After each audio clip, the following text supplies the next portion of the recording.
Hello friends, हम लोग पढ़ रहे हैं फ्लूइड मैकेनिक्स और आज हम लोग पढ़ेंगे आर्किमिडीज प्रिंसिपल।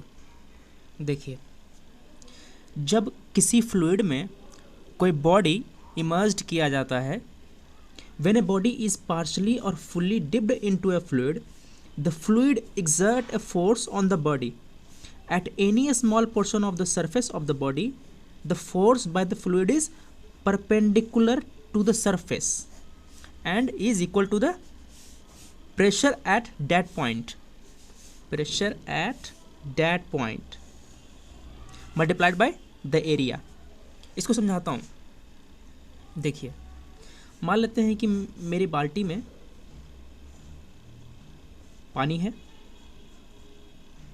और हमने उसमें एक बॉल डुबा दिया है। ठीक,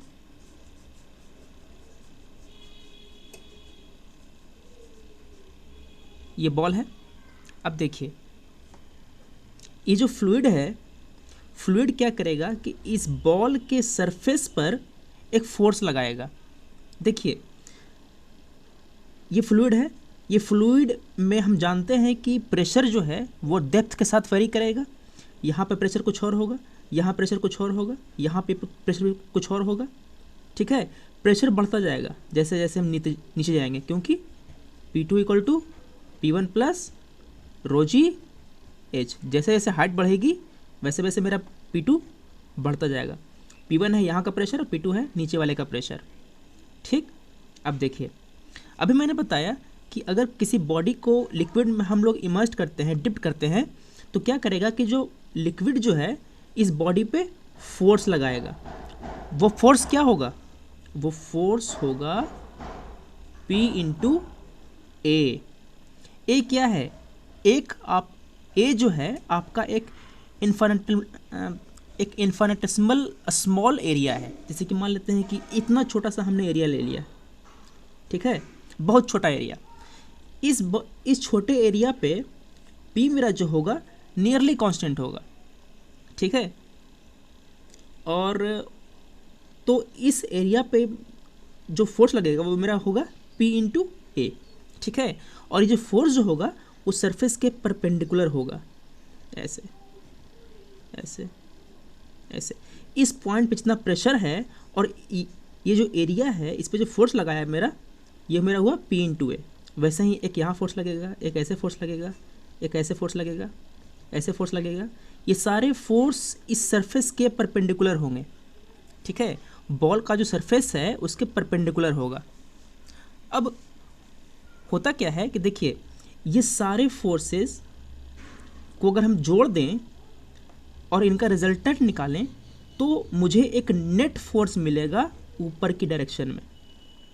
ठीक है, देखिए, यहाँ पे प्रेशर कम है, यहाँ पे प्रेशर ज़्यादा है, तो ये आप समझ सकते हैं कि यहाँ पे जो फोर्स लगेगा वो कम होगा, यहाँ जो फोर्स लगेगा वो ज़्यादा होगा। ठीक है, तो हमें एक नेट फोर्स मिलेगा ऊपर की ओर। इसी नेट फोर्स को हम लोग कहते हैं फोर्स ऑफ बायोनेंसी और बायोनेंट फोर्स। ठीक है, आर्किमिडीज प्रिंसिपल हमें यही कहता है। आर्किमिडीज प्रिंसिपल हमें कहता है कि when a body is partially और fully dipped into a fluid, the fluid exert an upward force by buoyancy equal to the weight of the displaced fluid. देखिए, इस फोटो में इस बॉल ने कितना फ्लूइड डिस्प्लेस किया होगा, मैं आपको एक और एग्जांपल से बताता हूँ। देखिए, अभी मेरी बाल्टी में पानी इतना है। ठीक, जब मैंने ये बॉल इसमें डिप किया, डुबा दिया, तो ये पानी का लेयर बढ़ेगा। ठीक है, इसका मतलब क्या हुआ कि इस स्फीयर ने कितना पानी डिस्प्लेस किया, इतना पानी डिस्प्लेस किया। इसका वॉल्यूम क्या है? इसका वॉल्यूम जो है इस बॉल के वॉल्यूम के बराबर है। ठीक है ना, मतलब कि इस बॉल ने अपने वॉल्यूम जितना पानी डिस्प्लेस किया। तो आर्किमिडीज प्रिंसिपल ये कहता है कि डिस्प्लेस्ड लिक्विड का जितना वेट है, लिक्विड का जितना वेट है उतना फोर्स लगाएगा ऊपर की ओर। ठीक है, चलिए इसको हम लोग एक सवाल के जरिए ज़्यादा अच्छे से समझते हैं।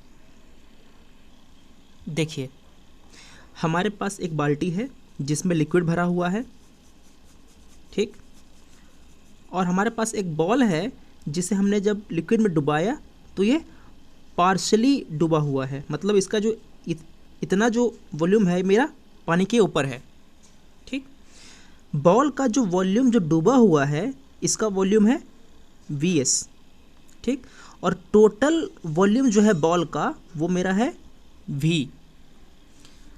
पानी का डेंसिटी है रो और बॉल की डेंसिटी है रो नॉट। ठीक है, तो देखिए बॉल को डुबाने पर बॉल ने कितना पानी डिस्प्लेस किया बताइए। इस Vs वॉल्यूम के बराबर पानी डिस्प्लेस किया होगा। ठीक है, तो हमें जो बाइनेंट फोर्स लगेगा वो क्या होगा, डिस्प्लेस्ड लिक्विड के वेट के बराबर। ठीक है, डिस्प्लेस्ड लिक्विड के वेट के बराबर फोर्स लगेगा। ठीक है, अच्छा डिस्प्लेस लिक्विड का वेट कितना है, मास इक्वल टू क्या होता है, डेंसिटी इनटू वॉल्यूम। ठीक है, तो जो वेट होगा वो क्या होगा, mg, मतलब रो v और g। ठीक है, यहाँ पे देखिए ये जो वॉल्यूम था वो मेरा Vs था, Vs है। ठीक है ना, तो मेरा mg कितना लगा, रो Vs इंटू जी, ये मेरा हो जाएगा बाइनेंट फोर्स, रो Vs इंटू जी। ठीक है, अच्छा बताइए ये बाइनेंट फोर्स मैक्सिमम कितना होगा, देखिए मैक्सिमम बाइनेंट फोर्स कितना होगा जब ये बॉल जो है पूरी तरह से पानी में डूब जाएगा, तभी तो मेरा वॉल्यूम मैक्सिमम होगा। देखिए रो मेरा कांस्टेंट है, जी मेरा कांस्टेंट है, तो मुझे mg बढ़ाने के लिए क्या करना पड़ेगा, हमको Vs बढ़ाना पड़ेगा। Vs क्या है, जो वॉल्यूम डूबा हुआ है। ये डूबा हुआ वॉल्यूम कब बढ़ेगा, जब हम बॉल को थोड़ा सा और डुबाएंगे। ठीक है, तो जब बॉल को हम और डुबाएंगे तो ये जो वॉल्यूम है मेरा वो मैक्सिमम कितना आएगा, वो मैक्सिमम मेरा v आएगा, क्योंकि बॉल का जो वॉल्यूम है वो v है। ठीक है ना, बॉल अपने वॉल्यूम से ज़्यादा तो पानी डिस्प्लेस करेगा नहीं, तो मैक्सिमम बाइनेंट फोर्स क्या हुआ, रो बॉल का वॉल्यूम इंटू जी। ठीक है, अब देखिए हम लोग बॉल का फ्री बॉडी डायग्राम बनाते हैं। चलिए ये मेरा बॉल है, बॉल का mg इधर लगेगा। ठीक है, mg कितना, m क्या है इसका, रो इंटू वी है ना, और इंटू में g हो गया। अब देखिए ऊपर की ओर क्या लगेगा, मेरा बाइनेंट फोर्स। बाइनेंट फोर्स क्या है, रो Vs इंटू जी। यहाँ पे मेरा Vs चेंज करेगा। Vs चेंज कैसे करेगा, जैसे जैसे हम बॉल को और डुबाएंगे ये मेरा Vs बढ़ता जाएगा। ठीक है, क्योंकि ये क्या है, सबमर्ज्ड वॉल्यूम। ठीक है, कितना पानी डिस्प्लेस किया ये उसका वॉल्यूम है। अब देखिए अगर मुझे इसको फ्लोट कराना है पानी पर तो क्या होना चाहिए, ये फोर्स और ये फोर्स मेरा इक्वल होना चाहिए, तभी तो इक्विलिब्रियम में रहेगा। तो फ्लोटिंग की कंडीशन क्या है, फ्लोट कब करेगा ये बॉल, जब ये इक्वल टू ये होगा। ठीक है, rho Vs into g equal to rho V g, sorry यहाँ पे मेरा रो नॉट था इसका डेंसिटी है ना। देखिए बॉल का जो डेंसिटी है वो मेरा रो नॉट है, रो नॉट, जी जी कैंसिल, मुझे मिल गया rho Vs equal to rho naught V. ठीक है, आपको मैं थोड़ा सा और स्पेसिफिकली समझाता हूँ। देखिए, मेरी बाल्टी है, लिक्विड भरा हुआ है, मेरा मैक्सिमम बाइनेंस फोर्स मैक्सिमम कितना हो जाएगा, रो वी इंटू जी। ठीक है, देखिए यहाँ पे जो मेरा जो मैक्सिमम बाइनेंस फोर्स है मेरा तब होगा जब मेरा वॉल्यूम जो है सबसे ज़्यादा होगा, डिस्प्लेस वॉल्यूम सबसे ज़्यादा होगा, मतलब रो वी जी होगा। ठीक है, देखिए ये बॉल है मेरा, यहाँ पे बॉल पे मैक्सिमम कितना लगेगा buoyancy force, rho V G होगा। देखिए, तो अगर हम लिखते हैं F B maximum equal to M G, then इसका मतलब होगा कि बॉल जो है फुल्ली सबमर्ज्ड है। ठीक है, बॉल जो है वो फुल्ली सबमर्ज्ड है और फ्लोट कर रहा है। ठीक है, देखिए अगर ये मेरा मैक्सिमम बाइनेंस फोर्स ज़्यादा है एम जी से, अगर मेरा बाइनेंस फोर्स ज़्यादा है एम जी से, तो क्या होगा, ये ऐसे फ्लोट करेगा। ठीक है, यहाँ पे मेरा F B maximum is greater than M G इसका। ठीक है, ग्रेटर देन कह दिया हमने, तो ये पार्शली सबमर्ज्ड होके फ्लोट करेगा। ठीक है, अच्छा, कुछ लोग सोच रहे होंगे कि अगर मेरा एफ बी अगर ज़्यादा हो गया तो ये पानी उसको ऊपर धकेल देगा। नहीं, ऐसा नहीं होगा। ठीक है, एक निश्चित फोर्स लगेगा और ये उसको ऊपर रखेगा।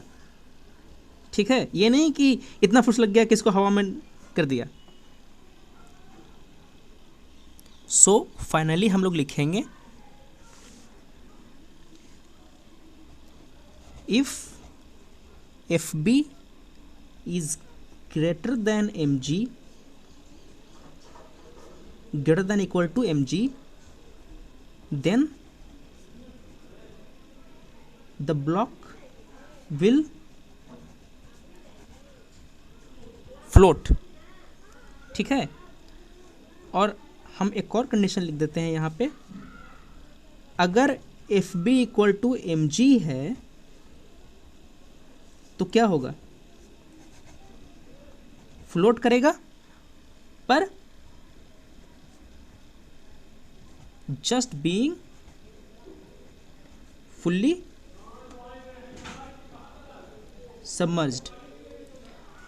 अगर F B maximum greater than M G है तो क्या करेगा, फ्लोट करेगा पर पार्शली सबमर्ज्ड। अच्छा, अगर मेरा एफ बी अगर लेस देन एम जी हो गया तो क्या होगा, वो जो आपको जो बॉडी दिख रहा है वो डूब जाएगा। देखिए, ये मेरा बाइनेंस फोर्स है, ये मेरा एम जी है। अगर बाइनेंस फोर्स कम रहा एम जी से तो ये बॉडी इधर की ओर मूव कर जाएगा।